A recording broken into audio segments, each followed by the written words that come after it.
এই দেখো বন্ধুরা, আমি আজকে কাঁঠাল বীজের চটপটি বানিয়েছি। কাঁঠাল বীজের চটপটি, কাঁঠালটাকে নুন দিয়ে একটু সেদ্ধ করে নিতে হবে। তারপরে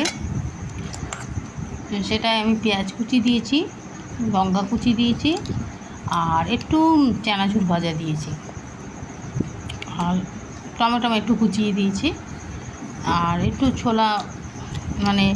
ছোলা ভাজা দিয়েছি।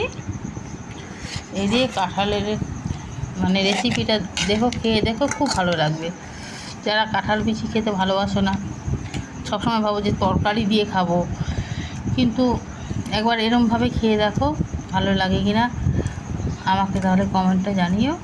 এই দেখো, আমি লঙ্কাটা কুচাইনি, কারণ আমার ছেলেমেয়েরা, আমি তো একটু কামড়ে নিয়ে যাই, আমার ছেলেমেয়েরা এরকম লঙ্কা খাবে না, যার জন্য আমি এইভাবে করেছি।